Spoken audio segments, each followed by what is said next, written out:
هغه د الله دا کتاب دی قرآن د دې سره تعلق برابر کوي زما محترم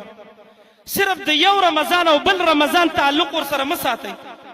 موږ ډېر ښه غټ مسلمانان یو څنګه صرف په روژه کې د الله کتاب پیژنو د روژې نه اخوا قرآن موږ راخلو نو دوړې په پرتي خپل ژوند کې روټین داسې برابر کوي چې سملیم د الله په کتاب سمله چې هغه ولولي او سمله چې راپاسیم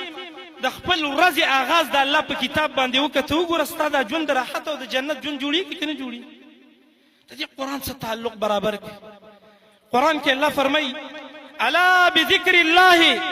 تطمئن القلوب خبردار ای زما بندگانو ای پریشان خلکو که سکون غواړئ که راحت غواړئ که اطمینان غواړئ که خوشحاله ژوند غواړئ الا بذکر الله د قرآن په تلاوت قرآن سره په تعلق ساتلو تطمئن القلوب زړه ته راحت رسیږي الله سکون درکوي ته خو قرآن راواخله دا زمونږ ژوند چې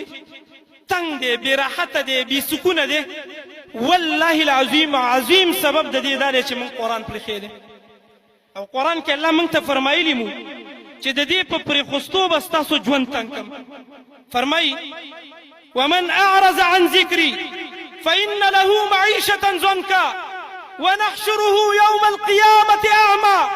قال رب لم حشرتني أعمى وقد كنت بصيرا قال كذلك أتتك آياتنا فنسيتها وكذلك اليوم تنسى الله فرمایي چا چې زما د ذکر نه د قرآن نه د دین نه د اسلام نه د الله د کتاب نه اعراض وکړو مخې ته واړو شی ورته راواړوله فإن له معیشة ضنکا دا انسان به اوس هم د راحت ژوند غواړي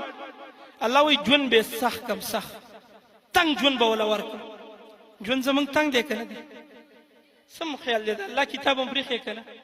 دا راواخلئ الله زموږ ژوند بېرته خرابوي صحیح کوي بېرته یې کولاوئ د دې د وجې نه زما محترمو د قرآن د پرېښستو د وجې الله سبحانه وتعالی دا ټینشنونه زما او ستا دې ژوند کې راوستي نو څلورم سبب د راحت او د سکون